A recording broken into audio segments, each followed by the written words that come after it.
All right, welcome everyone. Oh, I didn't even look it up. We're a new episode. Dean, do an introduction while I look up what episode number this is. Yeah, I don't know what episode number this is. Welcome to the On Evolve podcast, where we talk about what's been going on, like what's been going on in the Shadowverse community, what we've done, and it's I don't know, it's been a week or it's been two, I don't remember.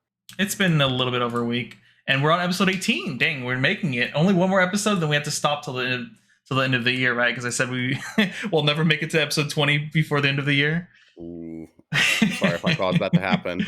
Oh man. Oh, the secret lore. All right. But yeah, Georgia just happened. I know, Dean, your team ended up getting top 8, right? Oh my god. So Georgia did happen. I random queued with Weiss. I want to give a shout out to my Weiss team first. They actually were the first place, other than a Boatstone Sink, aka Connor Pelham. It was his two others. They were my Weiss team, and I got them through random queue. And I just want to say, you guys are fucking champions. I am so sorry. I was the The if heavyweight. people don't know, White Shorts has a Yahtzee mechanic, and I was like fighting Powerball winners all fucking day. But they were champions, and they corpse dragged my ass to top 8, where then I got to let them down for one more round. So huge shout out to those guys.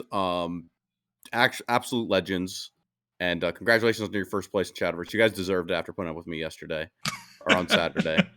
Oh my god. And then so I ended 2-5 in Weiss, and then Shadowverse happened, and dude, Smart Falcon, I knew it had more bad matchups because of like Chimera is a deck that people do enjoy, and it is a team format. Well, like D Shift wasn't played. So I of course ran into the Chimera matchup. That's probably unwinnable. I fought Forest twice, and if people watched my top 8 game, because I think we were the last game going on, I took Forest to turn 13 or 14, but that might be also a really rough matchup with some of the cards they've been playing. And I got to fight that guy twice. So that's 3 of my losses. And then the other loss was to Storm Haven because I didn't see a Smart Falcon. But if I did see a Smart Falcon, I think that was an easy one. But when you don't see it, you lose. It is what happens. You don't draw your boss monster, you lose. So I ended 2-5. We did top 8 both times. I'm not happy with it because I think that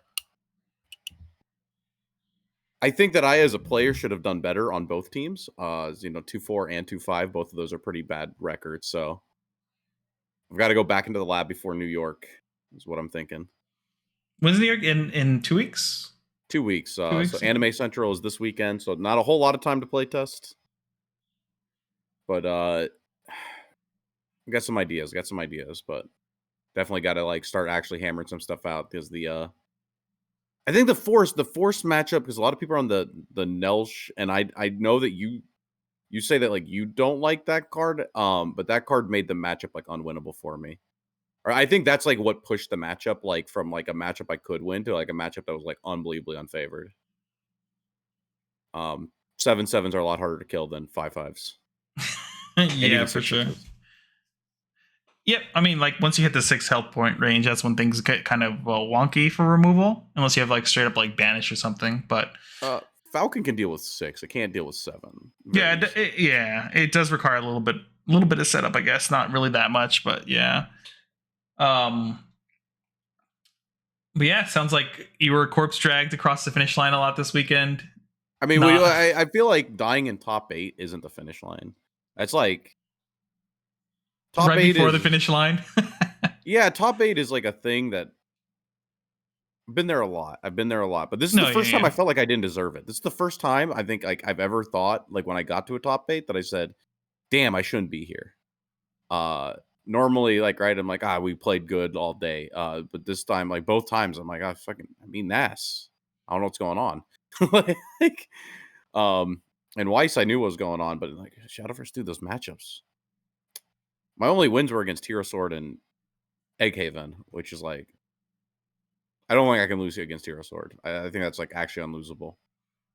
Yeah, I think Uma kind of can demolish Hero Sword for the most part, especially if you. I at any point develop Tachyon on the board and it doesn't get removed, like in the very immediately, it just becomes so hard for them to come back. You said the other one's what? Haven?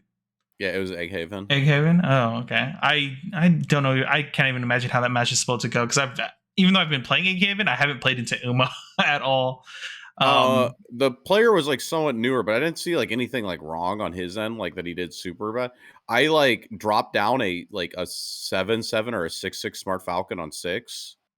And then he couldn't kill it, and then it immediately converted to like 18 damage. It was like that's like kind of just what happened. Yeah. It's like, oh, this Smart Falcon lived. Yeah, like here's like special weak Top Gun, like other cards. You just like almost die instantly on the spot. That's like kind of the way the match is supposed to go, is like one card sticks and then it snowballs. I feel like Egg Haven's like 50-50 almost, like a matchup. After playing, I've played it quite a bit. Other people have been playing it a bit for me. And they all say it feels like a 50-50 for the deck. Yeah, like I haven't played it at all, so I can't really say much on it, especially into like the Smart Falcon stuff. But yeah, well, you know, like how like a big strength of egg is like one thing sticking after the egg turn. Yeah, that never happens. that part never happens. So you have explosion and Humpty Evos as your damage sources, and that's it. Okay. The other stuff doesn't happen. Okay. Yeah, I definitely have to like play into it a little bit to figure it out. But yeah, was there I guess in when you were there playing or whatever, did you see any like surprising lists or anything caught you off guard at all? Like, oh my god, someone brought this or anything I mean, spicy? it's a team format. Yeah. Like I said, I fought against Stormward Haven, which I like. I guess kind of. Yeah, I can tell you my teammate surprised me. I get in the car on the way there, and they're like, "What do you think about blank?" And it's like, "Oh, Ector." I'm like, I mean, Ector. I'm surprised that Ector was it in second and third or something like that. I think so. Yeah. I'm surprised that Ector got results. In testing, that deck was, I mean, because like it got first place in the one tournament, but that deck is like really slow and requires a lot of like really good things to happen, I feel. Yeah, we kind of talked about this like before we started recording, but it's one of those decks that like not only are you like a slave to your top deck, you're also a slave to like how you mill early game to set up other things, right? Yeah. Where like, oops, I just milled away all my death breaths. Oops, I like only opened up my like heavy top cards and can never like develop anything. At least that's how I felt. A lot of the games, I did too. A lot of the games feel like if you're like high rolling really hard, oh, the deck feels a lot really fun and really like strong. But that's not every game. It's like I would say like maybe like 95% of your games feel like you're playing a 5 out of 10 deck and you're just like kind of like limping around and hopefully you get to the point where you can start doing cool things. And a lot of the times those games too, like you only come back or like you get to stabilize and like create a lead if you like Israfil on 6 with Evo point. And like those games feel like, okay, now I'm back into like I've gained all the tempo I've lost early game back, and then I can start spamming Ector over and over again until my opponent loses the game.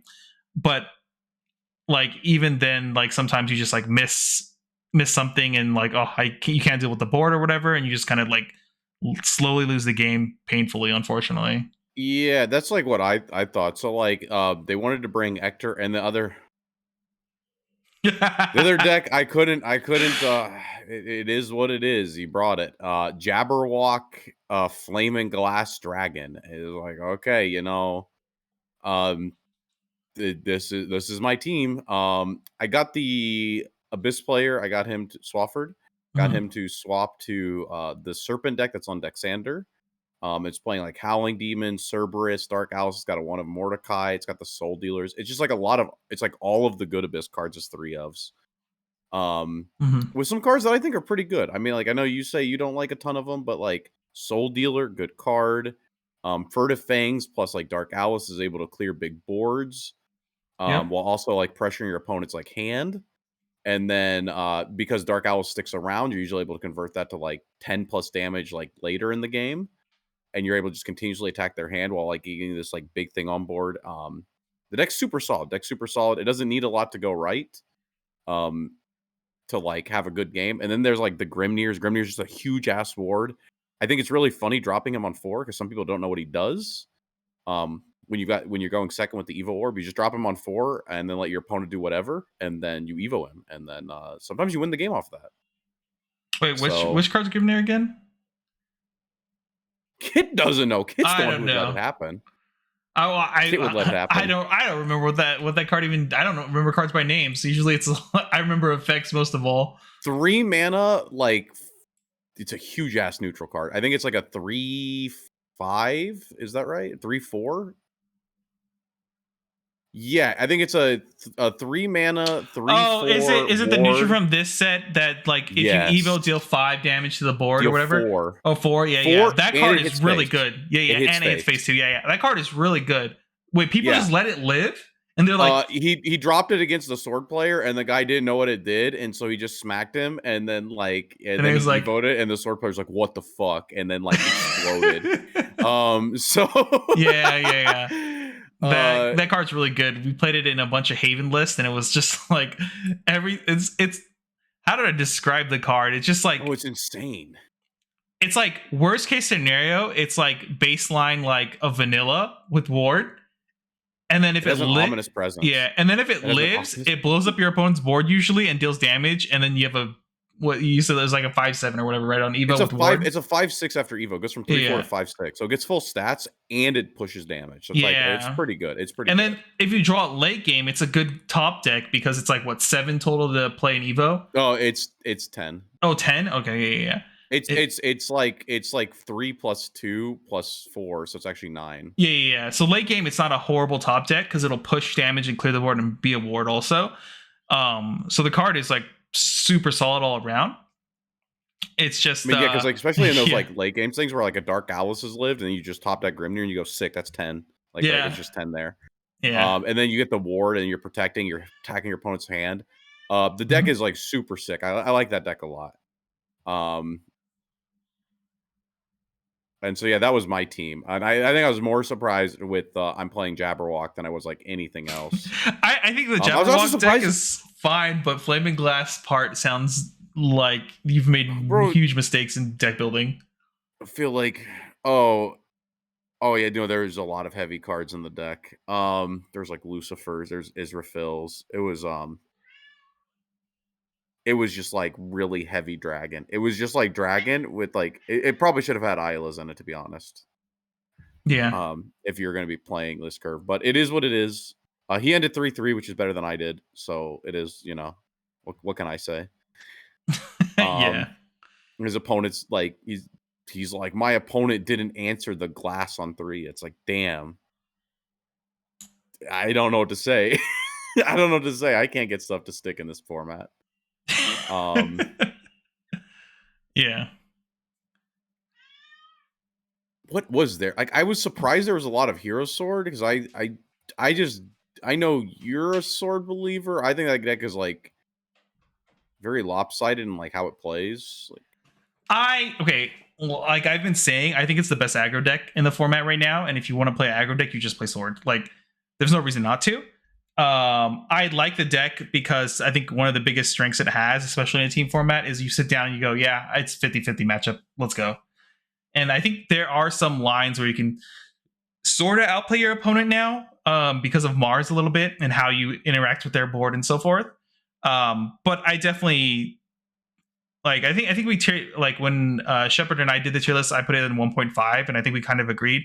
And it's just like the biggest strength literally is that it's the best aggro deck, and it feels like every matchup, worst case scenario, is a 50-50. And maybe some of the matchups, depending on how your opponent built their deck, it could be more lopsided in your favor. But it never feels like I'm playing into a losing matchup. Like, I guess maybe if I sit down against Forest and they open up 2 Elfchild Bays, then I cry. But outside of that, for the most part, it felt like it just did good into everything. It pressures Egg to force them to try to egg earlier. If they don't have any defensive stuff early on, they're just like, on turn 3 or 4, they're going to feel like they have to egg, and then they lose their hand. And that's like the advantage in that matchup. I think like literally the worst matchup is probably Forest and maybe Uma, or like, yeah, Uma. Uma's pretty bad. If they open up removal plus Tachyon, then you're gonna have a really hard time to finish that game. Force still feels like a 50-50. Maybe Uma is just literally the only bad matchup for the deck where it's like I would give Maybe it. as an Uma fan out here with taking my one good matchup. Hell yeah. I, But like I think like that's the only matchup where I would probably say like it's probably like 45-55, maybe even 40-60 in Uma's favor. So but it just feels like the most like if you don't know what you want to put in your third slot on your team, just throw a sword in there and call it a day.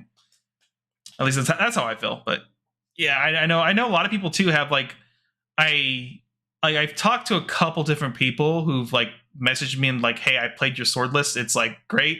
Everyone keeps telling me why I'm not playing this, this, and this, and they're like, and he's like, they're like I don't know why they want me to put in these heavy cards because it seems like every time I play the deck is just very tempo aggressive and being like I'm trying to finish the game as soon as possible.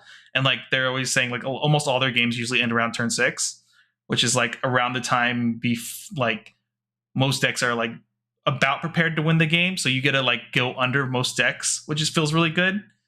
And yeah, like most people I've talked to who've actually played the list, like I think you're like the only one has like been like pretty positive overall, and they can't really figure out if there's any real changes they would want to do. people at my locals really like Uma and they like Rune, and then we like Control, like Abyss stuff, and Oh so like yeah, all of those are horrendous matchups. I guess that makes sense if Uh, everyone's like playing control for the most part, or like even heavier towards mid range. Like you probably they probably can get to the point where they can stabilize and not care, especially if like people are and healing. then and then And the hand size diminishes because like yeah, listen, you just got to get lucky on turn 3. You play your slot machine card. You hit heroic. Was it Mock Knight, and you win the game. No oh, problem. just wait for probably sometime this week Mhm. on the Serotonin channel. Look forward to a good skit about heroic entry and hero sword in general. I'll be looking forward to that. Oh man. But yeah, anything else with Georgia? I mean, we can talk about the topping list that we have access to now. Otherwise, you have I'm anything trying to else? think because like I feel like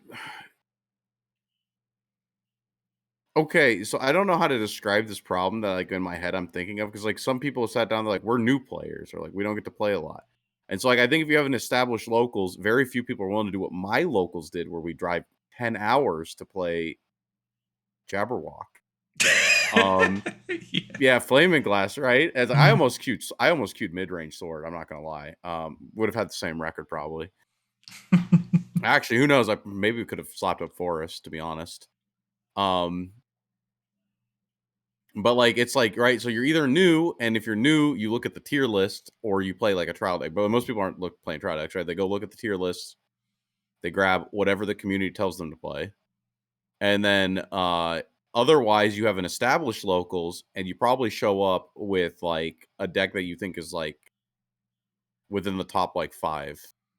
So like Yeah. I felt like there was nothing that really surprised me because like there's no like Spice Masters out here playing like anything that I'm like, oh my god, I can't believe this, like, right? Mhm. Um, at least that's how I felt off of like the couple things that I saw around the room.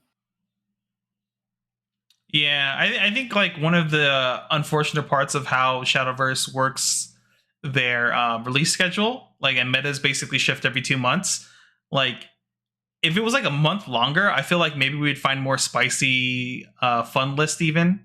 Like people would experiment a lot more, but because the meta is so short lived and we've like basically half the meta or more has been solved by Japan before we get into our meta that yeah, no one spends time like like memeing as much as like other games do. Like I know in Weiss or especially you, it would like come with the most 50 card pile I've ever seen in my life, queued up at locals in like top 3 easily, and like you just have like the weird decks and stuff like that Well, people can't play.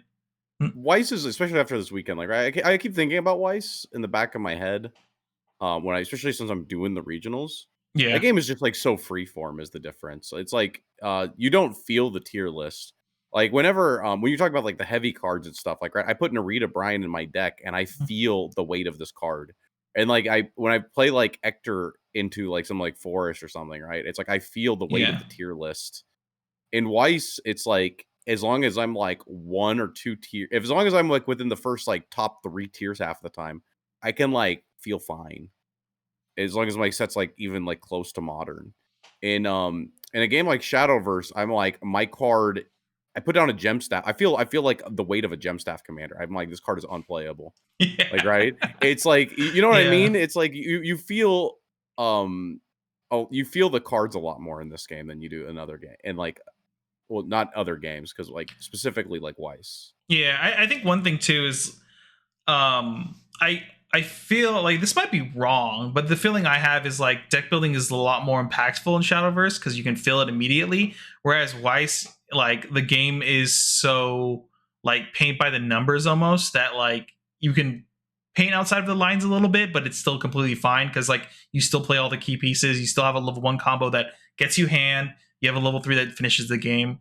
And I think one of the big things, at least for Weiss, kind of like what you said too, is you have to be, it kind of sucks, but like the finishers nowadays are so powerful and it's so like RNG based that you can't play around them at all like before in like older Weiss sets, that like as long as you have like some RNG like bullshit at the top end, as long as your stuff functions like halfway and you can limp your way to level 3, you can still like win a game.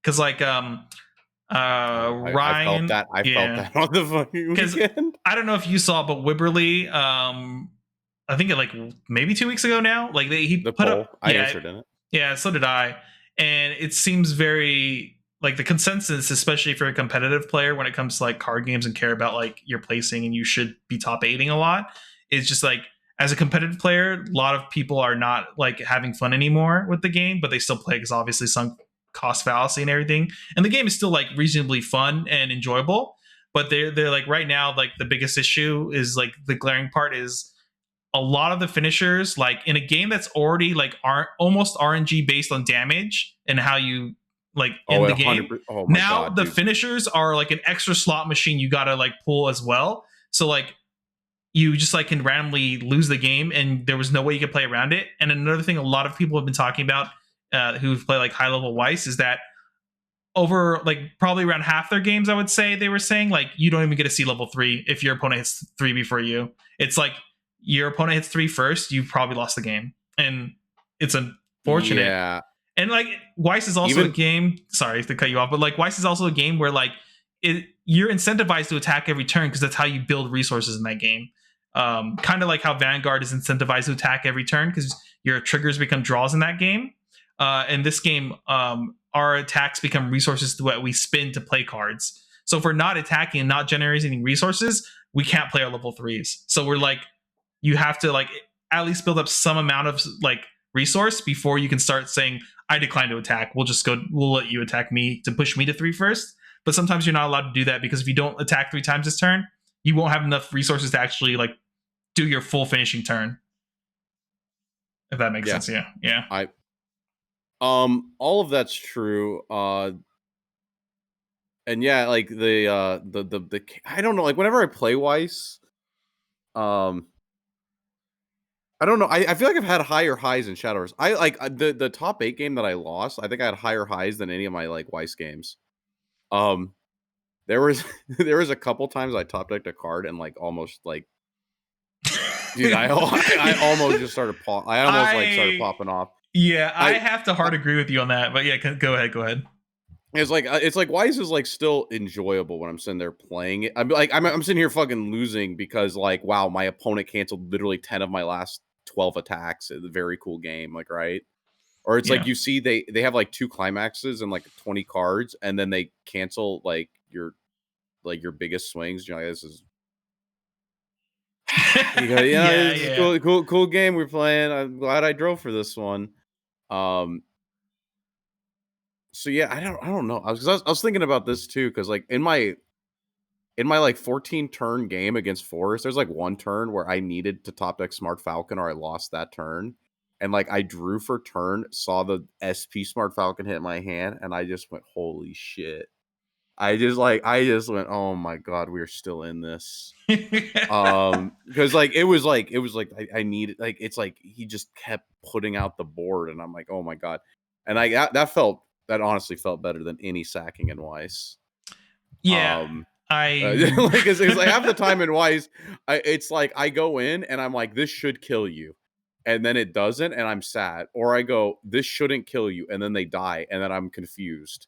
It's like, all right, it's like it never feels good, but I'm like, when you're like, I need the top deck to play, and then you get the top deck, you're like, that feels good.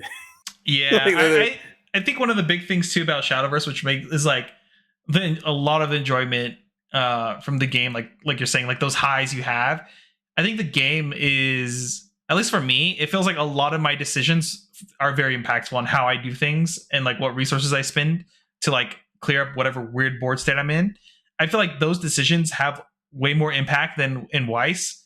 This might just be because of how Weiss is designed, kind of like I every guess kind card of does like, one damage. yeah. Also, like I think it's kind of like in the sense, like I guess maybe similar to Pokemon, where like if you need a card, if it's not prized away, you can probably get to it, right? And Weiss is kind of the same way. Whereas like as long as like a card isn't like stocked away or something, you can get to it in some one roundabout way or another. And like Weiss also is a game too where like you will see every card in your deck at least once at some point in the game for the most part. And One of my games actually lost because I didn't see my Pora finisher. Listen, some people are not built to win, man. No luck here. But yeah, like you kind of basically see every card at least once in the game, and you have most of the time all the cards are designed to find other cards for you. So you get to like always kind of find what you need for the most part in Weiss. Whereas in Shadowverse, like your decisions matter because you don't know for a fact unless you have a way to find the card again. Is what, like if I use this now, how will I answer this other thing that I might need this for? Those type of decisions you have to make, which feel very good when they pay off in Shadowverse. And then, like you said, the top decking, because that might be another Weiss thing too, where you can kind of find whatever you want in Weiss. Whereas in this game, like sometimes you are a slave to the top deck, and you're like, oh god, please let me draw Forte off the top, please. He's dead if I do, and you like hit it, and you're like, oh thank god. Things yeah, because like it's the same problem with like Weiss. The only time I go, I can't believe this happened, is when I can't find a card. It's like the exact, like I'm playing I don't want to like draw people down too much with the details, but in Weiss, when you have these triggers, like it's like when you attack the top card of your deck, basically imagine like it goes in your Pokemon prizes. And unless you spend mana, you can't get rid of your Pokemon prizes to stock. My first two attacks, I put 2 copies of my finisher into my stock. And I'm like, okay, I know I have 2 of them left. I only need 2. It's fine. And then I get hit to 2/3, Kit. I get hit to 2/3. 3 means that there's 3 damage in this zone. And the 2 on the bottom, which means that if I heal, I can't get these cards out of the zone, are 2 copies of my finisher. And I'm like, oh, are you kidding me? Okay, whatever. I deck out. I go to level 3, I deck out. And then I dig 27 cards deep out of my new deck. And, but sorry, my both copies went to the bottom 5. And so I'm sitting there and I'm like, bro, oh my god, where are those cards? I just need those cards. I need one of them. One wins me the game. One of the 2. And I'm 27 cards deep. And I'm like, where are they? Where are they?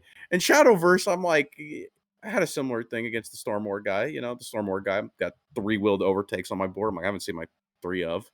But outside of specifically that instance, usually it's like, if you see a card you need when you need it, oh my god, that feels good. Maybe that's why people play one-ofs. Maybe Dude. It's like they cut it down to a 1-of. They drew it just in time one time, and they said, this is the best ratio. I only need it as a 1-of because I only need to see it once and I win the game easy. No problem. I have to play Highlander to keep the hype up. True. Every top deck feels good. Dude, that would be a lot of fun. What if we throw next year as a team? We just all show up with Highlander decks. God, dude, I'm thinking in my head, how do I build Omen of 1? Like, has he played in anything? Wait, Omen of One is the If you have no cards in hand, he like AoE fives and like pings 5 or something, and he's like a big guy. yeah, he's not the world dude, right? No, No, Omen of no, One. he's What? in the next booster in physical. Oh, okay, okay, okay. That sounds like a lot of fun, actually. You have to It's play like the. Wait, his what? effect is if you have no hand. He's a neutral, right? Or is he? Yeah, Okay. You'd have to combine it with like the angel package because you can discard a bunch of cards from your hand along with it, along with Humpty. the rings as well. Oh, and Humpty and the rings to bottom deck cards that you can't get rid of out of your hand. Or Easy. something with like Rune with like Daria. I don't know. I've been thinking about that one because I think that would be funny. That sounds hilarious, actually. Oh man. All right. Yeah, We talked too let's much look at about these. Weiss. Should we look at these lists? I think we should look at those lists. We should look at those lists. It's All right. okay. I know People just deal we with it. yeah, we rambled a lot about a game like probably most people here have never played and should not play. All right, let's look at these lists here. I have it here on the screen. So the first list I have I up don't. here. Oh, sorry. Here, actually, let me share this to you. I just realized it did not turn on my camera for you. There we go. You can see it. Oh, wait. There we go. We Now. see it. Oh no. Was I this far down? No, there's no way. Hold on. How do I fix this? All right, I I believe in you. gotta fix this now. Unfortunately, you can talk about this list. Wow. This is Connor's force deck. He's got the extra bouncer. He's got the Nelsh. No Silverbolt. I think the no Silverbolt means this deck is beatable. Uh, I agree immediately, 100%. also, wait, no Spellbomb either, dude. I was dying to Spellbomb and Silverbolt. Because the Silverbolt meant that I had to kill a Sakuna with my third copy of my kill spell. I was like, okay, well, you finally got me. So okay, I mean I know you and I have completely different opinions on this. I think Tweedledee and Tweedledum are not needed in the deck anymore, but I guess like obviously Connor here felt like he liked it a lot to find the one drops. I don't know. I guess I'm built different and always have what I need when I need whenever I play this list.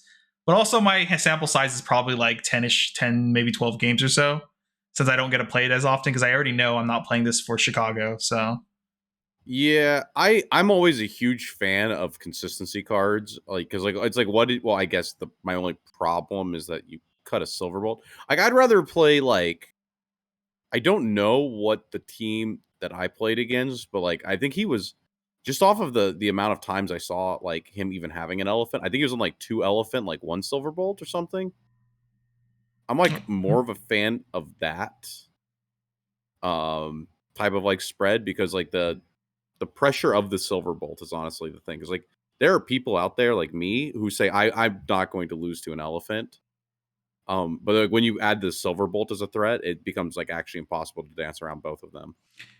yeah, I Uh, my list that I play locally and stuff. The one I've been playing the most, I actually played 2 Silverbolts, 3 elephants, and it's a lot of my games come down to having the Silverbolt and an elephant, or like a lot of times too. Like my opening hand will look good, and but there's like elephants in the hand, and because I have the extra Silverbolt, I feel like I can just bottom deck those cards and not care anymore. Like yeah, yeah, yeah, it makes it so some of my mulligan decisions are a lot easier, and I still like the random reach of like a lot of my games do end up becoming elephant on 6, they like swing in, hit you for 7, and then they pass back to me, and I'm like, all right, Silverbolt 7, good game. Like the I've had a lot of like wins like that too.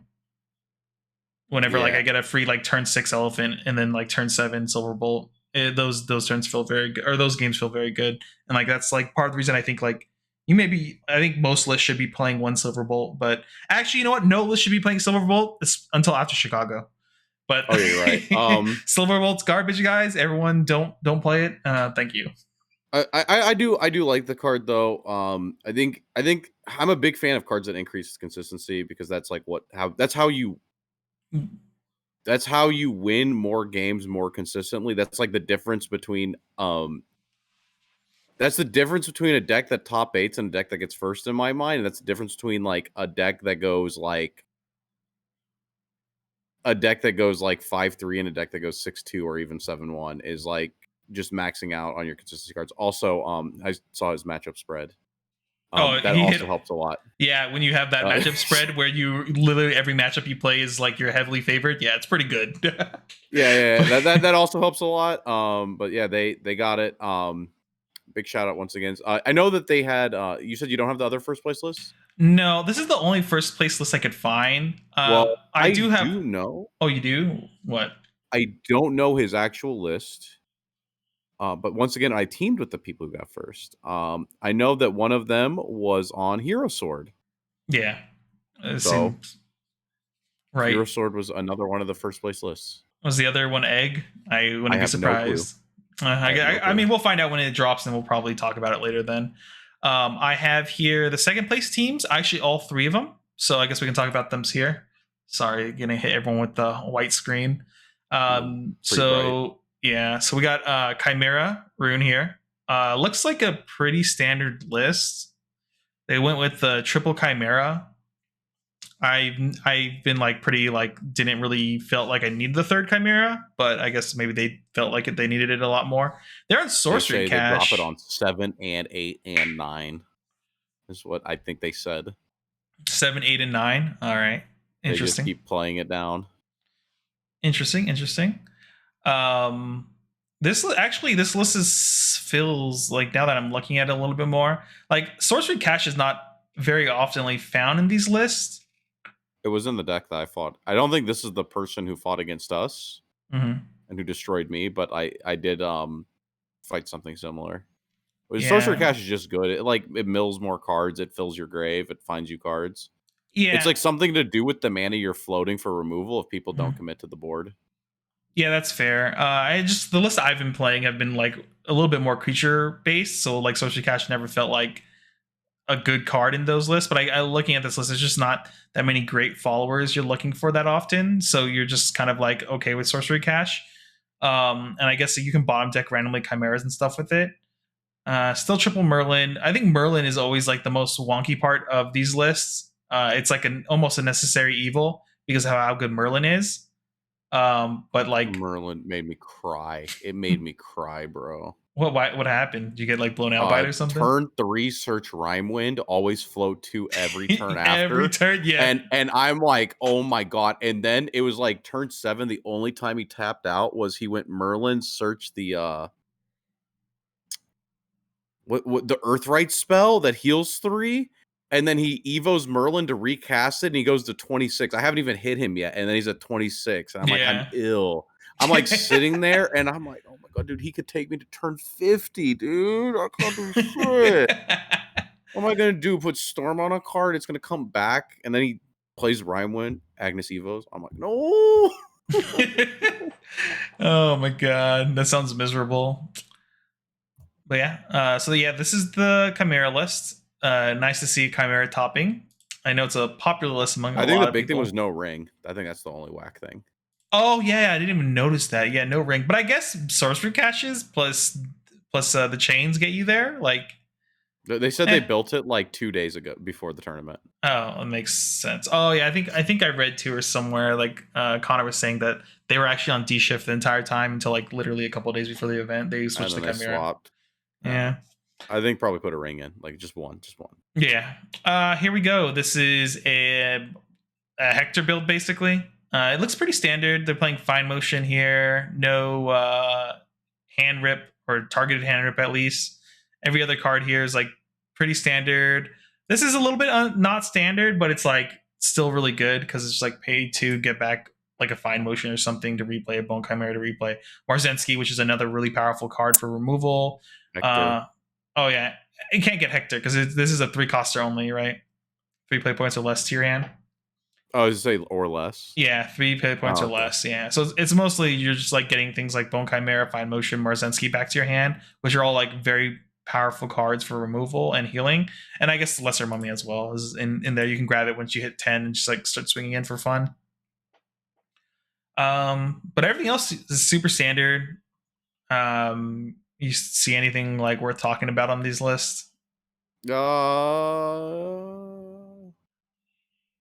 No, I mean these decks all look the same to me. Like the Hector build is like this, with like just a couple cards different than like the other Hector builds, right? Yeah, like the that's ones what that we I feel mentioned, like. Defy Because yeah, Motion. all the good 2 drops are like there already. So like you're like forced into these specific 2 drops. And that's it. Like that, like built like half your deck is already built when you pick this. You get like 6-ish flex slots to pick whatever you want. So yeah, no surprises here. This is DPK Dragon, right? The pure Yeah, PDK. yeah, no Jabberwock cheat combo here, which I think is a horrible mistake when you're already playing this stuff. Why aren't you just playing the Jabberwock for the turn 7 random guaranteed Genesis Dragon, where people don't respect it and they just immediately die. Outside of Oh, you that, do. though, You're actually a fan of the Jabberwock? I like Jabberwock, and not like as a 3 of, but like throwing in there as a 2 of plus like a few Genesis Dragons. I like that like a lot, especially when you don't play if you don't play the Forte and the Shenlongs in this list, which is probably a mistake when I built my list, but I'm chill with it, I guess. But I always like the ability to like they left something on board or they left this like Aqua Nareed like sometimes doesn't get removed because it's a 0/1 that you just choose not to engage the turn before you're going to Whoa, Jabberwock. whoa. When you Jabberwock that thing, you get a 3-drop You off could of it. yeah you could get a 3 cost as well and stuff like that. Uh, but like just random things like that you can just like pop off away. Either like Knuckle Dragon gets like lives a lot of the time because it gets up to 5 health when it evos, so it'll stick around a lot of the time too. So this is a card that you can just like pop away. Sometimes in aggro matchups you have this and never like engage it against them, you just pop it away and it becomes the Genesis Dragon. Yeah, same thing with like PDK. If you develop a PDK early, a lot of the times you don't want to like ever really attack with it because you get too much value from its like play dragon cost 3 or less onto the board effect here to like slowly ping out the game. So a lot of the times you don't care about this card, you never swing with it. It doesn't always get removed. You hit that 7, you play Jabberwock, sack PDK into a Genesis Dragon, and a lot of times that's like game because like you hit them with the Genesis Dragon, and even if they're alive, they're staring down a Genesis Dragon and a 7/7 Jabberwock. Like you're probably winning the next turn because those are 2 very hard cards to answer. Like if they're both on the board, that's how I felt.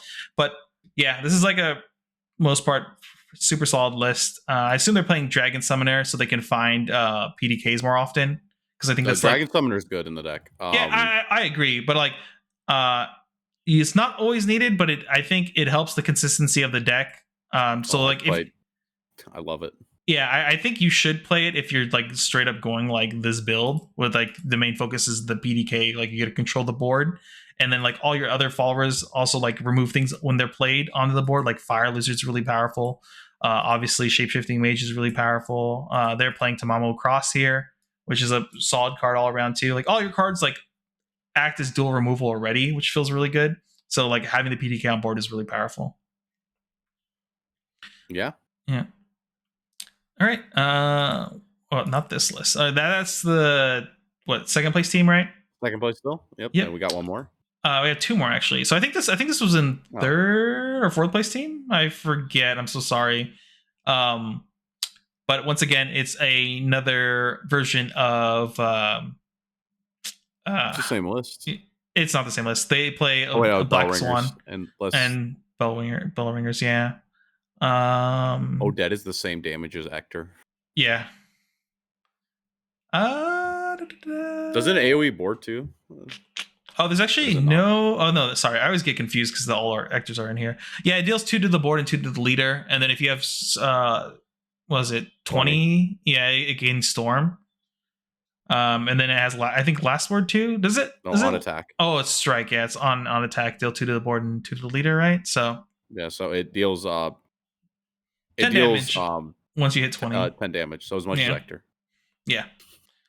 Yeah, so this is just the 4th Ector apparently. Yeah, standard list overall. Last list here, Outer Orange, which is a Vanguard content creator that is now doing Shadowverse. She top forward with this list. I think they got 4th place. It's a really the one thing. Okay, like I can understand playing like Rapunzel still if you really like Rapunzel. The what is this called? Card called again? Malu or whatever. Yeah, this card is super sus to me, but wild. Yeah. I mean, even playing Alkalight's Light feels a little bit like sus, but it's like I can see the reasoning behind playing it at least. This card here is just like, I think super sus, but I mean, it worked for her, so good on her. She got top four. I think outside of that, like the two biggest cards that stick out to me is like Alkalight's Light plus Malnew or whatever. Malnew being the most sus one. Alkalight's Light can make sense. If you're planning to like run into like what's that, elephant and stuff like that. If you plan on fighting the infinite 7/7s, dude, because everyone's on the fashionista, you got to be able to out it. All right, but yeah, it looks like those are the only lists we have access to right now. Though at least those are posted on the Discord and around.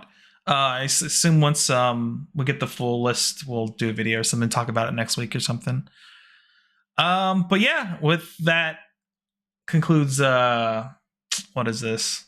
The Georgia list that we have access to. I guess we can talk about Showdown Series since we're here. They made announcements, I think, in this past week or so, right? They did. So you want to talk about it?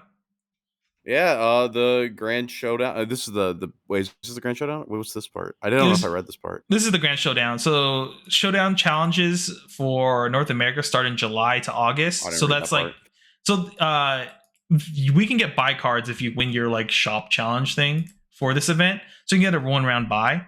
And then for North America, September is the month that the Grand Showdown is going down. I don't know if they posted an exact date. They posted a date. Oh, okay. They didn't update it here at all. I don't know why they didn't do that. Okay. But it's in LA. Yeah. LA right by LAX. I'm sorry for everyone that has to fly out there. But also, we've been telling you since the beginning that Bouchard's definitely going to do it in LA for their first one, without a doubt. Which is very painful for almost everyone. Like, actually everyone. LA is... Yeah, like people on the West Coast is like it's relatively cheap to get to, but anyone like Midwest and further, you're kind of screwed. I'm so sorry. Like it sucks. It's gonna be rough. But you know what? I have to stop people from getting those promos. So if no one's gonna do it, then I'll do it. So we're gonna try our best. Yep. So the first series is gonna happen in September, and then the challenges between July and August, and then they've announced the second one, which is Oceania, which will be their Grand Showdown will be in December, and then their shop challenges will be in October to November. And the final series being January to February for Europe, and then theirs will be in March 2025. They have to wait so long for that. That's insane to me that that's happening, and it's crazy too because these events lead or they give invites unsponsored. Unsponsored invites to Worlds. So like can't be putting too much in the prize pool now. You're right. The biggest issue here is like I feel so bad. Like at least for Oceania people, they have like what like four-ish months or so like to prepare. EU players they win their event on March, and they're like next month they have to fly out to Japan if they want to go, basically, right? Because you think it'll be next month? I bet it'll be like 2 weeks. 2 weeks. It'll be the same. I bet month. It'll be. Oh god. I bet it won't be 4 weeks apart. I bet it'll be like 2 weeks apart. It'll be like Worlds will be like April 3rd or something, and then they're like, we'll have the tournament on March 15th. And you're like, oh, cool. Yeah, this seems like horrible like management as like how they space these out. I kind of understand the idea of like why they space it out because I don't think they want everyone to be on the same meta. So my biggest hope for this is that they do some kind of streaming setup. If they don't do any streaming setup, I think this is even. I think spreading it out like this is even worse. Like the way they did it, because if it's streamed, the fun thing is that every event will be a different meta. So like we're not watching the same meta every time, right? But at the same time, I think we're asking for a lot from Bushiroad. Yeah, I'm like really torn on this because like Pokemon, like they have like their internationals, right? Yeah. And I think this is supposed to be kind of like that almost, where it's like, oh, the Pokemon internationals, wait, are you allowed to go to these? No, you're not allowed to go to these if you're not in the country, right? No, I think as long as you're I thought you were. Yeah, you are. You are able to, right? You're allowed to play in them. There shouldn't be anything stopping you. There might be. Okay. I don't know if Bushiroad or if Side Games or somebody thinks that like an American's going to come up to this EU one, so we're going to space them out. No, like our game isn't Like that that's big to be doing that.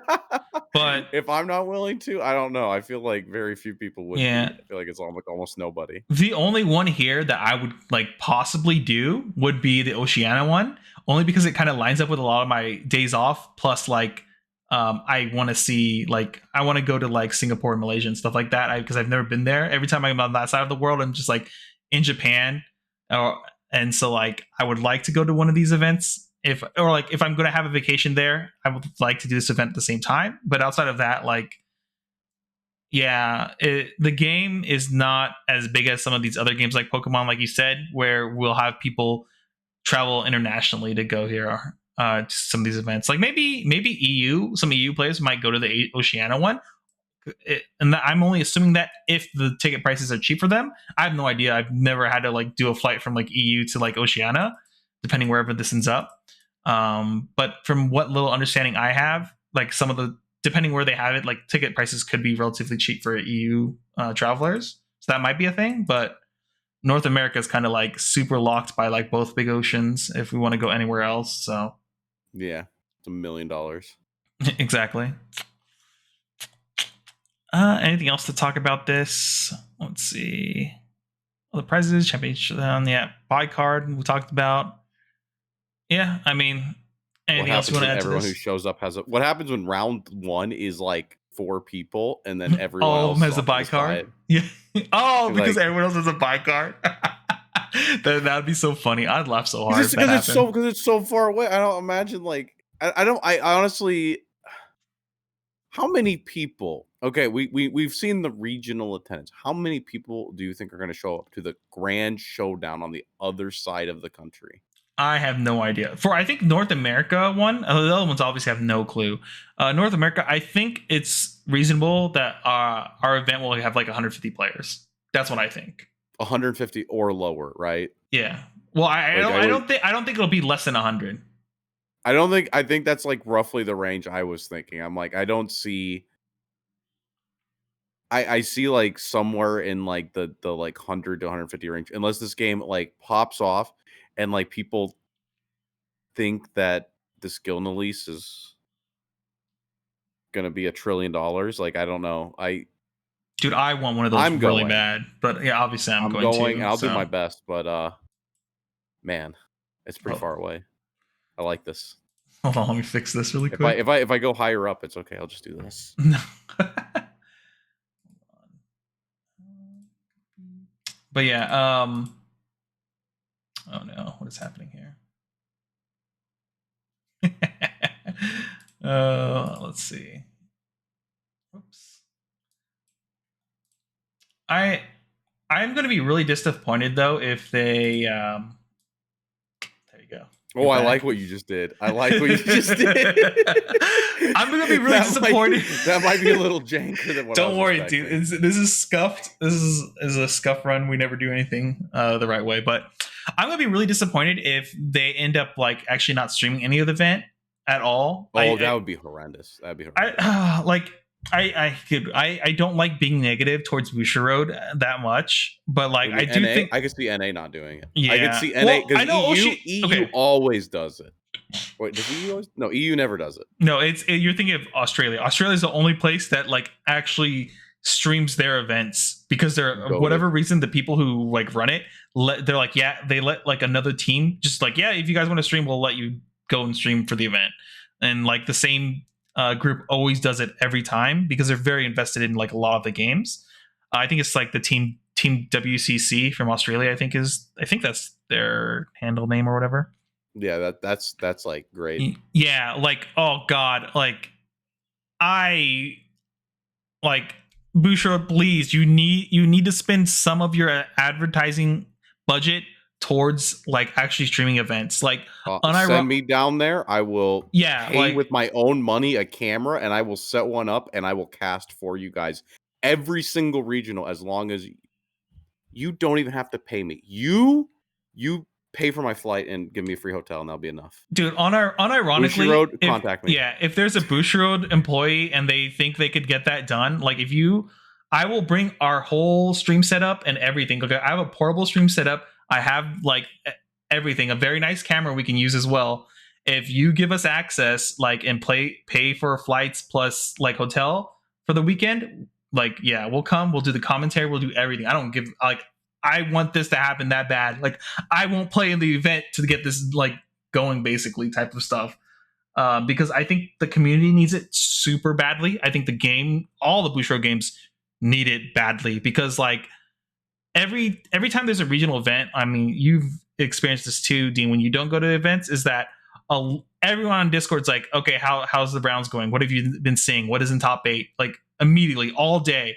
Like, and because there's no like actual information being tweeted out by Bushiroad on any social media or anything till like days after the event, like everyone is scrounging around for data. Even I think their name is Alex or something. I forget. I'm so Oh yeah, sorry.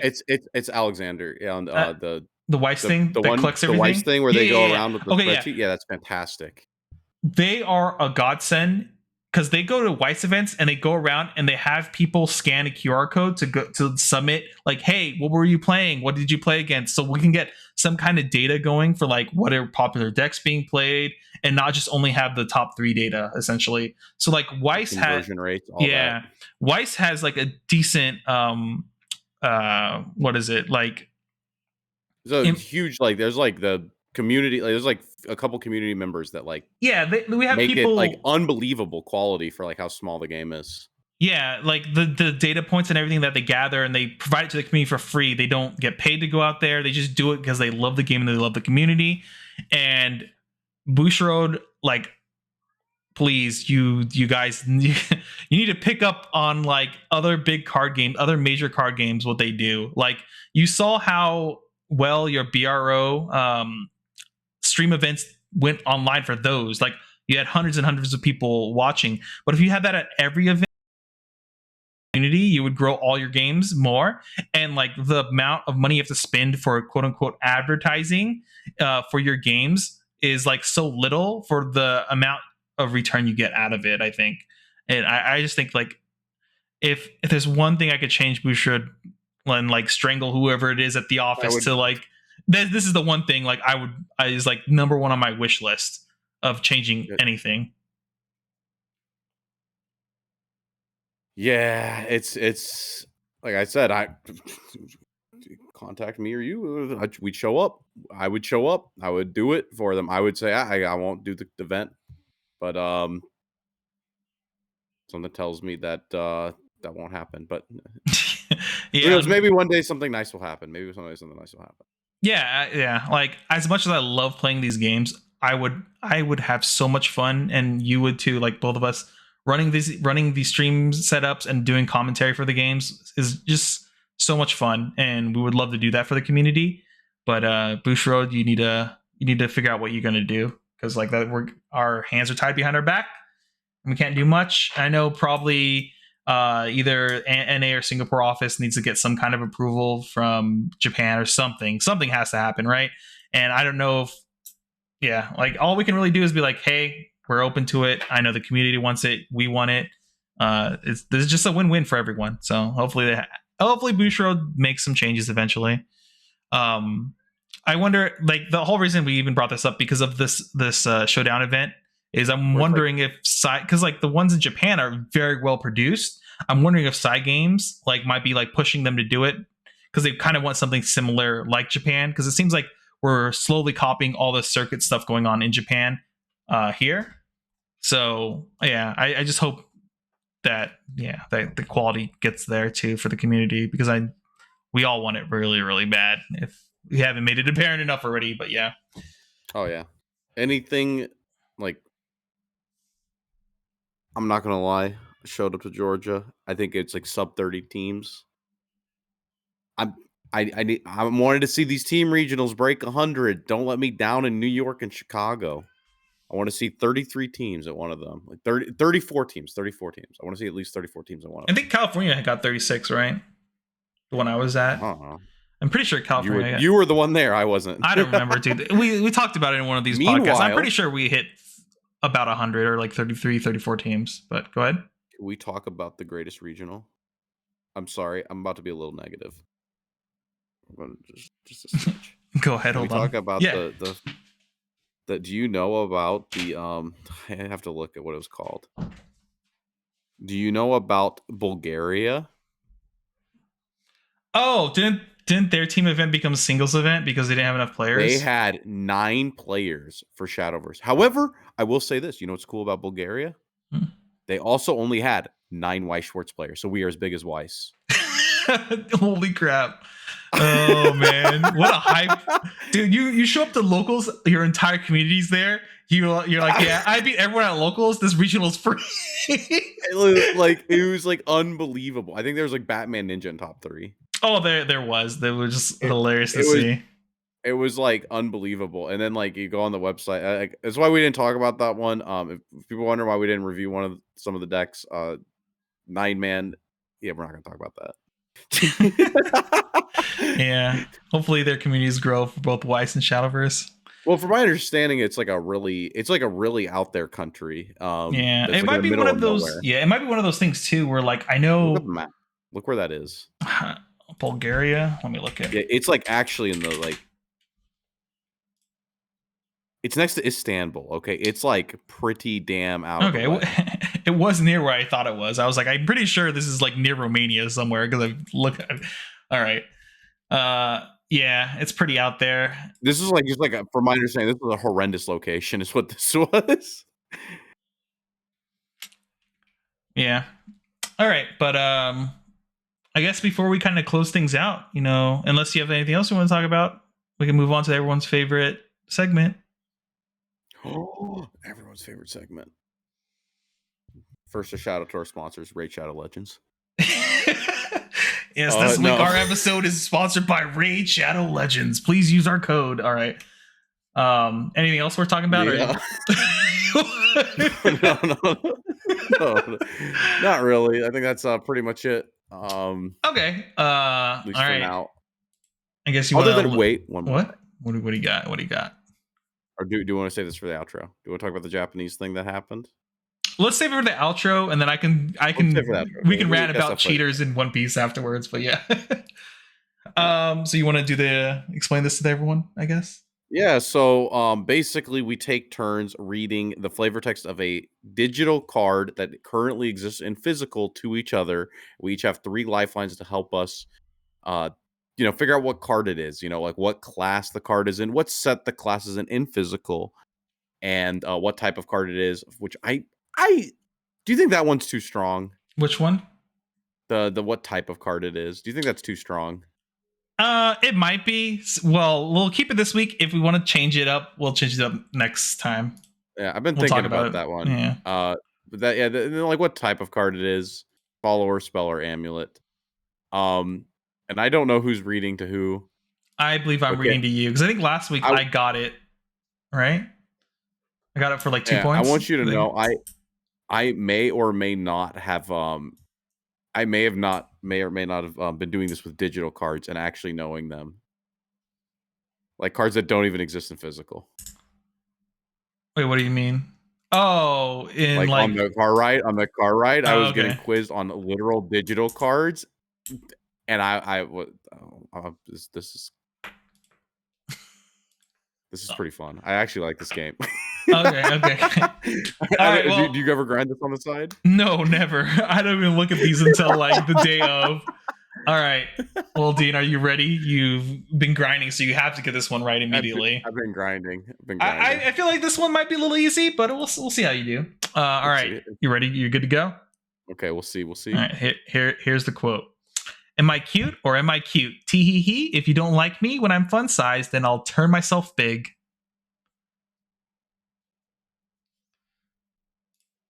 It's supposed to be easy. Well, I thought it might be easy.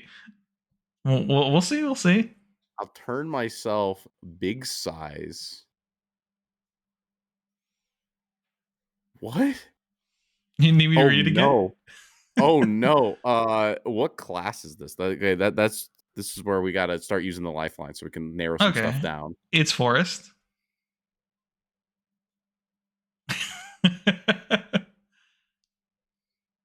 If you don't like me, well, okay. Let read the thing one more time, and I got to think of forest cards while thinking about this. All right.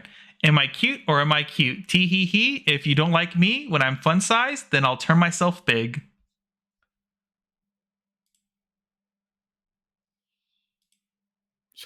Wait, what? Roach gets big. True, Roach does get big, but is Roach cute? Wow, what? Okay. Just so this isn't some amulet or something. What type of card is this? It is a follower. Okay, that's what I expected, but I wasn't 100% certain. No, this is actually impossible, isn't it? The Forest Craft card. I'm dude. Do I ask what set it's in? I'm not gonna know this one, dude. I'm not a Forest main. I actually like Forest weakest soul. I'm like actually like Forest biggest hater, even when I lose to it. True. What happened? I was its strongest soldier when it was at the bottom of the tier list in set 1. Oh yeah, you played it in the first regional. That's right. I thought it was sick in set 1, and as time's gone on, it moves up the tier list. And I go, I'm done with you. What set is this in? Cosmic Mythos. It's Cosmic Myth. I don't know the Cosmic Mythos. Actually, we got there. Maybe. There's only one card I know of in Cosmic Mythos that I don't know what it is, and that's Starry Elf. And I know that because it was in my Open 8. It was insane. It searched Candelabra on play. So it was the best card ever. So I'm gonna say Starry Elf because I don't know what it is, and maybe it can get big. Is that your final answer? You're locking it in? My final answer is Starry Elf. All right. Well, Dean, I'm so sorry. You've lost this week. It's Sakuna. Oh. Sakuna, brave and small. She gets bigger. Yeah, and her evil art, she's like huge, but her normal art, she's like on a bunny rabbit's back. I thought the rabbit was big. Well, the next picture of the rabbit's I thought tiny. it was a big battle rabbit. I didn't know. I literally wait. Is she big in this one? What do you mean she's big? She looks normal size. Listen, well. Oh, the rabbit is small. Yeah. Oh. I thought it was like a World of Warcraft mount. Oh my god. Okay, I guess just give you forest cards. That's how I win. Oh my god. All right. Well, I'm surprised. I'm surprised you didn't get that one. I'm actually very surprised. I thought I do. I felt like this was like might have been too easy. I almost was gonna search for a different card earlier, but I was like, you know what? I picked this card. I'm gonna stick with it. There's no way. There's no way. And then here we are. All right. I'm actually in disbelief. I literally thought I didn't even. I thought it was a big rabbit. I thought the rabbit was like 10 feet tall. Oh my god. I guess know. Yeah, I guess on the evolve art, if you don't pay attention, you just like don't even notice the rabbits there. But yeah. Okay. Right. Well, we're learning. Shadowverse lore. It's very deep. We're moving on to what did you say we were going to talk about again? Oh, the changes in Japan, right, to the boosters. Oh, you can go ahead and talk about it. I just want to say we finally have it, guys. Booster 11. That's what we're waiting for. Reveal, my favorite expansion in all of Shadowverse, was announced as the next set after Vanguard. But with it comes some horrible changes, I think. I don't know. I think that they're horrible. I don't like them. One, tokens go to normal size. I don't like that. Wait, tokens are no longer going to be the thick cardboard? Right, because there's no leaders that you have to hide. Oh. So you don't get the thick tokens. No. I like the thick tokens. Oh my god, I better hold on to those now. Before I was just like toss them around. Oh, you need tokens at locals? Here you go, just take them. I'm gonna keep them now. Thick tokens are something I love. And then there's no leaders in this pack. And I don't know if that's going forward. But I love the leaders. I don't know if like how many other people feel this way. Dude, I got Lorena. I scanned her. I went, this is insane. I love this. I'd like Lorena's funny. Like Erasmus is funny. All these leaders are funny. I like that that's something that our game has that other games don't. So I'm hoping that they find a way to put leaders into the ecosystem outside of that. Dang, wait, if they release leaders again, this now that you told me that there's no tokens, like the thick tokens anymore, if they do decide to release leaders again, they won't be It would thick. be Will they like have some steel product, will they not oh, okay, because then in that case, like they might not have the RFI thing in it to give you which voices. would also be horrendous. Like Yeah. I love the leaders. I think that is the coolest thing. It's what gets people like asking about the game. Um, I know some people don't like them because they're like, I don't know. Like I love collecting the leaders. I think they're super cool. I like Some people don't, but Yeah, I know we're kind of like opposite on this. Like, I like leaders for the most part, but I don't like that they're the chase card. well, Personally, that's what you have the use for. But then they yeah. added an SP. I don't think they showed if it's even signed or anything. I don't know what SP Well, means it's if it's alternate not art. in So life. today they That's announced a the U. first one. It's That's the same as a U. kinda it's like this the first one they have announced so far, because there's gonna be two in the most recent set, is gonna be alternate art Forte, where she's in a bikini. Which is what they've been doing with the U's when they add Zelgeni as a don't Google this, but as a Mezugaki. When they add Mezugaki Zelgenia, right? It's like that is that Yeah. not the same I aura as like well swimsuit Forte? It might be, but the thing is, they haven't shown the card yet. They only said, "Hey, this is what's coming out." It's here. Some Actually, people let me see if I can pull it up on they Twitter. have a trailer. They made a trailer for a card. Yeah, I mean, we could play it here. There shouldn't be an issue. Where the heck? It's so hard to find. Um, so hard to find like the Twitter on my favorites list, because they changed from the bird to the X. I'm just like, where the heck is this? Every time I see that X like on the top, that does not look good. It looks like we're I at an can't click on R18 that. plus website. Yeah. Let's see. I think I retweeted it on the main account. I did not retweet it on the main account. I am bad at this. I'm bad at this card game thing. We already have SPs though, right? Like that's the thing I'm thinking about. Like we have SPs in these collab sets. Like we have a Lelouch. Yeah, it'll be interesting if Like they the like. Mill Heat. Do you think it's worth them doing like like having it actually signed by like voice actors and stuff? I don't know who the voice actors are in Shadowverse, honestly. Well, let me tell you why I think that's a bad thing. Because when I have my leader and I scan it and it speaks in English, I am very happy and excited that the Shadowverse characters I know in the game are like in the app. Yeah. If they're porting over Japanese Forte, I have never played outside of during COVID. I don't know if that hits us or not. During the lockdown period when they had the Japanese voices in the game is the only time I've heard Japanese voices in Shadowverse. I like if you told me it's a Forte SP, it's signed by the Japanese voice actors, I literally could not care less. I don't even know what that sounds like. Oh, that's loud. Hopefully this isn't too loud for everyone. All right, I found it here. I'm gonna bring it up. I guess I'll make this bigger. Is this bigger? All right, here you go. There we go. Look at that. Yeah, so this is like the trailer. The first time I'm gonna hear Forte and oh, I actually have the system video muted, so it's fine. Still can't get me. So this is gonna be alternate art Forte. Oh, it might be the base version, whereas because there's already an alt art for the Evo. But yeah, anyway, that would be kind of cool. One of the big things we were talking about too is like this art here.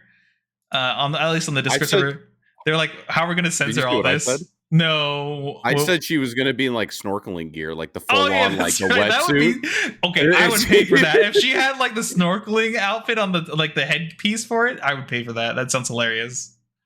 They're like, we gotta fill in literally every bit of. Maybe you don't scroll down. Yeah, I just realized. maybe you. Yeah. All right. We're good. I was like, wait a minute, those ladies are in bunny outfits. Anyway, yeah. I mean, I'm kind of sad to see leaders go because if they are. Yeah. Also, Dean, I looked it up. There is no mono leader. right I now. thought there was. And no, I thought it's in like booster 7. No, they have mono in as a card, just not as a leader, which makes me Oh. sad because I want the voice lines on my phone. But Oh, and then don't worry. Don't worry. Prim's friend is a very important person in the Shadowverse lore who does have a leader. great. I don't know like what the like. I really want them to keep leaders. I want them to like put leaders in cool ways. Is there actually not? I thought there was a mono leader. There is not, because I I'm tried to look fact it checking up. you. Yeah, fact check me now. Tell me, But what I is want this to be like? wrong. I want to Okay, be wrong. let's talk for a second about these leaders. I click on a random booster 7, and I see Little Wizard Emil. Who is that? This was like some like spell. This was a 3-mana 2/2 that spell boost and cost 0. This was like an unplayable card from like booster 1, and they're like leader. That's the face of Rune. And you're like, who? Maybe the leaders would sell better if they chose like actual fucking cards instead of like Yeah. instead of like actual who's. Like every time they're like, here's a new leader, you're like, what? Why this one? It's like it's like a pack filler bronze, and they're like, "That's your leader. Good luck." Yeah, I don't know how they decide these things. There It's must like be. okay. This one BP8. Are you ready? Mhm. Orcus, fantastic legendary multiple retrains, 20k yen. Resplendent Phoenix has a leader in the game as well, 20k yen. Also a good card. You know, it's the face of Phoenix Roost. Yeah. Prim's friend, who is literally not a card. Like she doesn't have an actual card. She's from a different game. 2k yen. You're like, oh man, maybe we put more actual Shadowverse cards in. So let's see what's in BP9. BP9 is I'm scrolling down. I'm looking at these leaders. We have I literally don't know who this is. I have never seen this in my life. Momo is what it's labeled as. New Beginning Momo. I have never seen this. It's a Swordcraft. It's a Swordcraft card. I've never seen it. You're on 9 right now? Yeah. Let me take a look. A New Start Momo. I have 2k yen. Never seen it in my life. The Havencraft one, 6k yen. I've never seen this in my life either. Melcott. Yeah. This is the most too. Oh, and then Ania, an actual character from the story. That is actually Like cool. 13k yen. Yeah, like it's like okay. Maybe like it's like when they did the Shadowverse Flame Leaders and they're like, I can't believe nobody's buying them. And it's like light. It's the 3 guys. They're like, how dare, like, we would never do that. You know, at least Meanwhile, the Omen leaders, dude, on 10, Galmu or whatever, how you ever say your name? Lachina. Oh my god, I'm going to like buy those day one. Nah, I don't care. Oh, same. Oh I'm my god. buying probably all the Omens. They're all sick. Dude, yeah, actually all the Omen ones are really good. What the heck? I actually want Ryo. Like, I know Ryo's the cheap one, but he's the one I want for Rune. I probably will use him as much as Lashina, or maybe more. Dude, Ryo, like, I don't know what it is. His neck piece thing he wears just bugs the shit out of me. I'm just like, it makes his head look really tiny. Every time I look at him, I think of like It's like a giraffe. Have you ever seen Beetlejuice, the movie? It's just this guy just reminds me of the last scene where he's in like the therapy office or whatever, and there's a guy with a tiny head. This is what I imagine here. Here, actually, let me bring it up on screen here for you guys to see this guy right here. Look at this guy. He has a tiny head and a huge body. Oh, he's sick. Yeah. He has a fantastic English voice, so like that'll be super. Listen, this is all I need right here. This is my dragon leader for life. Unless like they print Riamu Dragon or something crazy. All right. Well, next set we get the next set is actually coming out in English, so we're not looking too far ahead. Mm-hmm. Oh, never mind. Dragon gets an actual who. Never mind. It's once again an actual who. All right. Anything else we're talking about the changes to the booster? I'm kind of sad to hear this now, actually. But hopefully this is a one-off thing. Yeah, no, that was it. and the Reveal. I'm sorry, I had to talk about it too because it's Reveal. I love Reveal. It's people who play the story, they know that's the best part of the game. Yeah.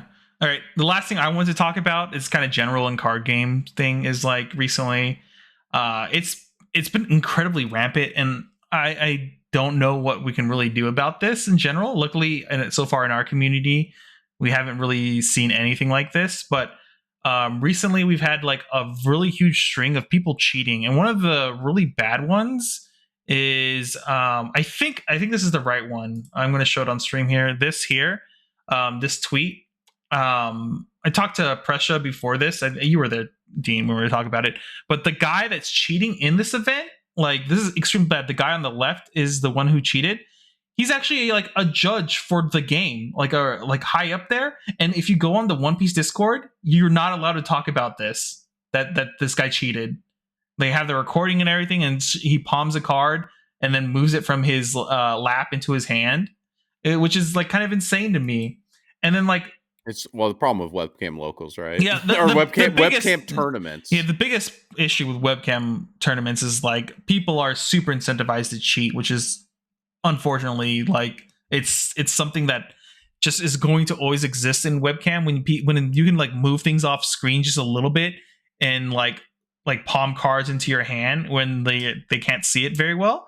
It's just rampantly happening. If you go onto the One Piece subreddit for the card game, when Pressure was showing us this, he was trying to find this specific tweet while searching on the subreddit. He found another one today that was just posted of another person cheating in one of these events as well, which is really bad. And then Vanguard recently had. Did we even talk about this last time about Bushiroad handling the cheater at Worlds, or did we not? I don't remember. Okay, if the we Vanguard did, one was yeah. insane. If we did talk about this, we're basically double dipping here. But also, it recently came out with proof that the second place Vanguard champion for Worlds cheated and like blatantly cheated. It was very obviously they cheated, and Bushiroad like in response to it, like in the beginning was the worst response ever. Like this was such an easy W. Like I can't believe they somehow found the way to get the L in this case. They literally just said, yeah, it's been too long, we can't do anything, and it's been only a few months. Whereas like last time someone cheated in a Weiss event, they banned the guy for like multiple years, and like the guy just like basically disappeared out of the community because of like embarrassment or whatever. And which is insane to me too, is because before this, back in when Nisekoi was released in JP, and they banned Marika. This is a really funny Weiss lore. Someone in Japan was banned from competitive play for multiple years for taking their card and putting it over a fire at a like Korean barbecue place as a joke when they banned the card. And they found out who that person was, and they banned him for I think like 1 to 2 years in Japan for just making a tweet for a card he owns and he paid money for. That part's insane to me. But when they catch a cheater at like their most like high tier event, they're like, can't do anything, guys. We just live and let live, I guess. That was insane. But luckily the community had a huge outcry, and they reverted the decision and banned the person now and everything, and took away his titles and stuff like that. Which is insane because the guy was a known cheater in China and Hong Kong or whatever. In other games like Battle Spirits and another game too, like the things have been coming out like, yeah, this guy cheated at this game and so forth. But yeah, it seems like I don't know what happened. Maybe it's just because I'm so much more like in tune with like the card game community in general. Because even when I was playing in Magic, I didn't see this too often. But looking back at it, there were like a lot of cheaters on that were caught on webcam, because if you search like Magic cheaters at GPs and stuff, it'll come up. But like this is, in my opinion, especially when these online events keep happening, which is like a very good way to get people into these events that can't travel, which is kind of cool. It's unfortunate that like players like this are just like ruining the community and ruining the game for everyone. Like I don't know. I mean, it feels like it's very rampant lately, more than normal. But maybe it's just because social media like puts a light on it a lot more. I think it's social media, and then there's also it happens in physical too. If you don't know Pokemon regionals, there was a stream recently. I think it was in Indianapolis. It was actually Indianapolis, like just down the street. A a guy attached 2 energies for turn to be able to time walk his opponent. By the way, Pokemon has D shift and it won Indianapolis. Just so you know. Oh man, I'm moving on to Pokemon so I can So play D Shift in Pokemon. yeah, and it's a little bit better than our D shift because it's on a giant ass body. Imagine if Flame Destroyer was your D shift. Oh Like it my was like god. all in one card. Uh Pretty much. The guy cheats literally on stream, and the commentators don't catch it. The opponent doesn't catch it. Nobody catches it, and it's like the next day, and it's like, oh, like I just, his opponent just loses the tournament because gets cheated on stream, or there's a billion people watching, and there's 2 judges at the table. So it's like really hard to catch them. And then I mean, I told you already. During my Weiss thing, my round 2 opponent was definitely tried to cheat against me. I stopped judge because I maybe I shouldn't say this out loud because now people know. I just don't give a shit. I show up to these things. I never give a shit. I'll like shuffle your deck, bro. Just fucking. I shuffle your deck, so you're probably not stacking. And I make sure that you don't like. If you try to cheat, maybe next time I'll call a judge. But this dude definitely tried to like palm a card onto the board, and I was like, "What the hell is that?" Uh, yeah, it happens in physical and happens all the time. Like the webcam stuff is like, dude, how do you have any credence of anything in a webcam game? Like, I think like a webcam game cannot actually matter in any capacity outside of like we're just playing for fun. Yeah, I hard agree. The second you're putting prizes on the line or anything, it's like, I mean, I don't know if you've seen me play webcam. People try to do the piles. I don't know if it's just piles. None of this stuff matters. If you're cheating, bro. Like, what am I gonna do about it? No, yeah, like yeah. all these legends that come up in the webcam tournaments and they win. They're like, oh, they're so good. It's like, bro, they won like 1 regional ever, and then they 20-0 these webcams. Like, what do you think is going on? like I don't Yeah. know. I'm like, so anytime it's like webcam stuff, I'm like, it's already hard enough to catch in physical. And it's Mhm. already like a thing that you can be like, you can be staring a guy in the eye the entire time, and they can sometimes pull stuff on you. And as you said, like Vanguard, that was World, that was in person. A guy would like shuffling would just like catch glimpses at the bottom of the deck, and then he would move a card to the top, so his opponent would like draw dead or trigger dead or whatever the hell. Yeah. And that's like hard enough to catch. And what do you think's going on in webcam? What do you think's going on? You're telling me this One Piece tournament has like $1,000 card on the line, and like some dude is like winning like half of these events. You're telling me he's not just like cheating out his ass half of the time? Like, Yeah. I hate to Oh be my so god. negative. I hate to be so I negative, but that's the way I've always been. I've yeah. always been that way because I'm like, I play card games, right? Mhm. I play card games. I know how card games work, right? And like you're telling me this guy runs hot like every single week, and you're Yeah. Like like, it's so horrible. I hate it because it hurts the community more. Like these are the type of things that happen where like I look over and I go, now I don't want to even try One Piece, and then like it makes me kind of down even more about playing card games like physically in general because like when a lot of card games are like being released as digital games now, I'm like almost incentivized to like I can avoid most cheaters unless they're like using crazy like programs to hack or something. I can avoid most cheaters if I just play like a digital game where they don't have access to shuffle their oh, deck or anything like that too. here's here's something. Tell me if this is real. Um, there is something I was told at one point in like early 2020, I think, that I'm not sure if this is real. So once again, this would be like, have you heard about this? Mhm.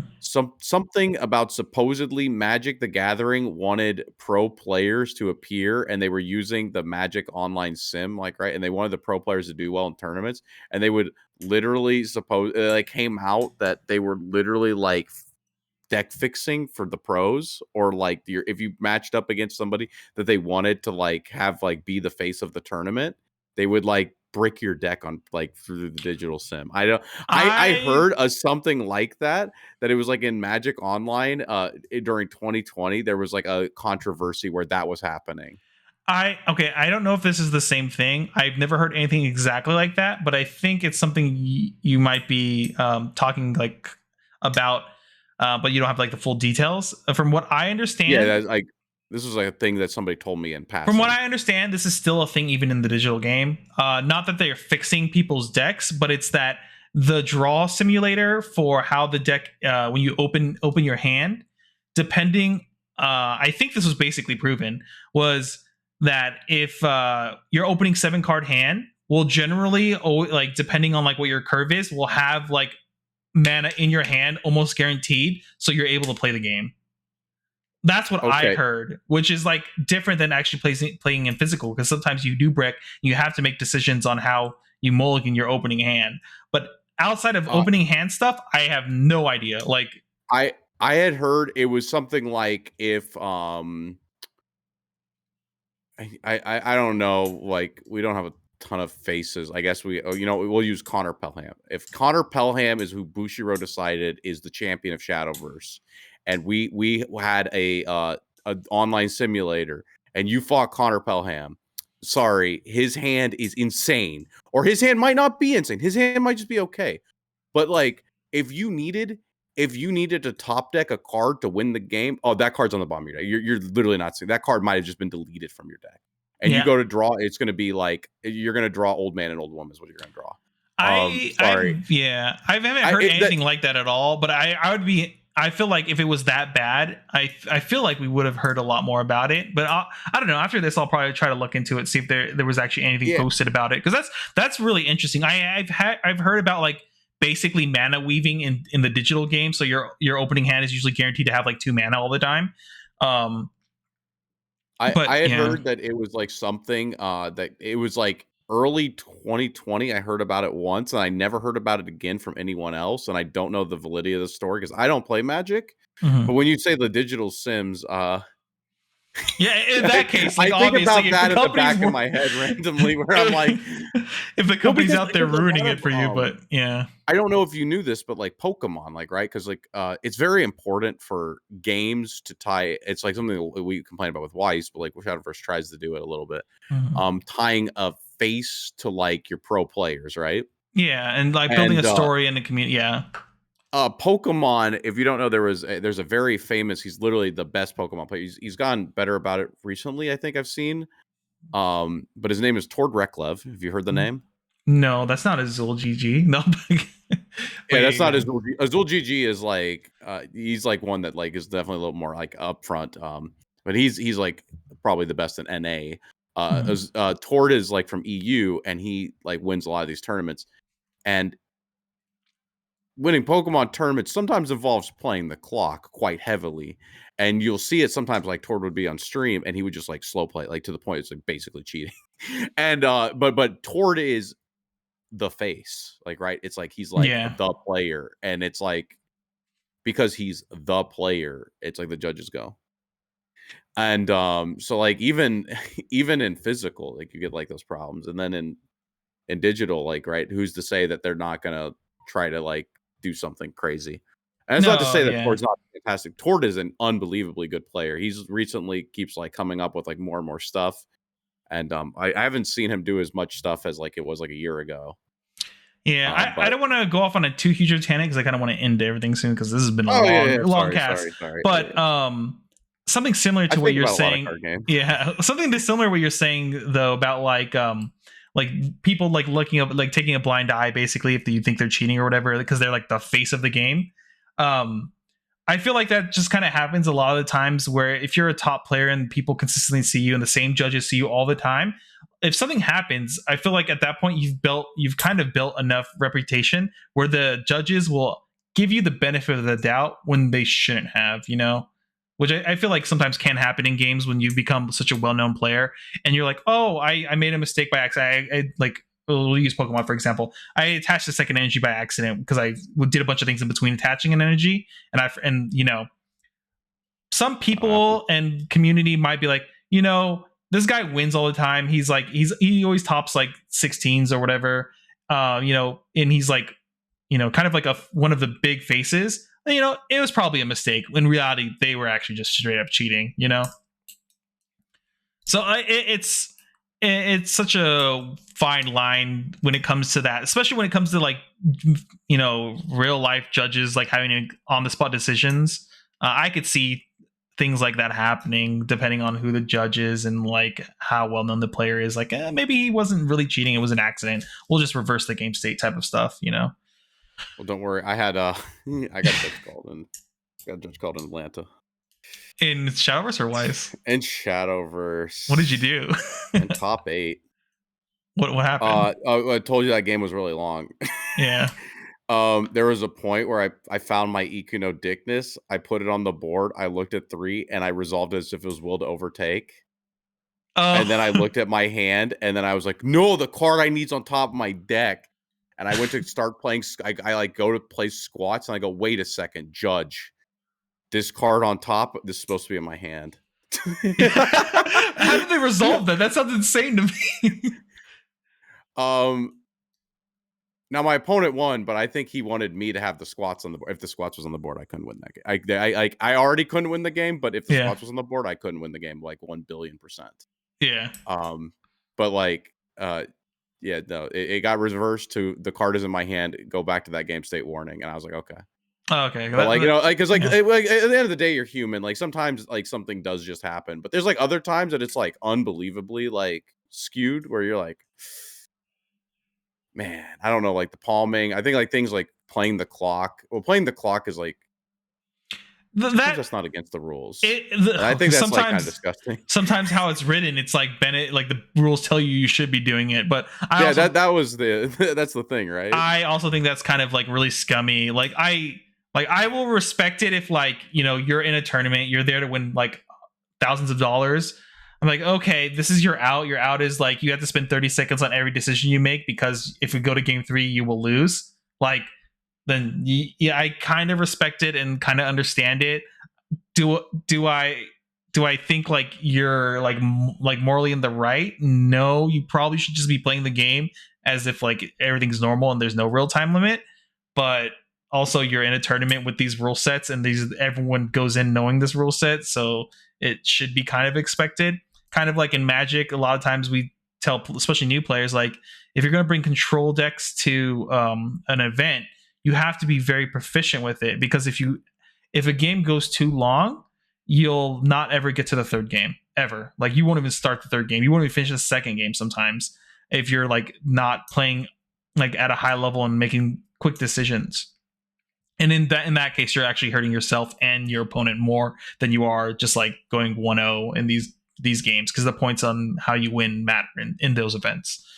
But yeah, okay. I feel like we kind of like lost track of what we're doing here. Lost track. We talked about a lot of stuff. It is what it is. Yep. Well, if you made it this far, guys, listen, we appreciate you. We love you and everything. If you're not subscribed to us, the hell are you doing? Please subscribe. If you made it an hour and hour 37 minutes into this podcast and you're not subscribed and you made it this far, you have to subscribe. Just do it, please. And leave a comment and all that stuff. Likes, helps the channel grow and all that stuff. If there's any topics you actually want us to talk about in future episodes, just drop them below too. We're always down to talk about, I guess, any card game news. We're down to talk about like, any scandals happening in other games, because listen, everyone loves a little drama in their life and we love to, talk, trash and stuff like that. So any topics you want us to talk about, throw it down in the comments. We'll see if we can incorporate it in future episodes. I guess any last minute shout outs, Dean, or anything you want to say before we sign off here? That's it. All right. We'll see you guys later. Peace, everyone.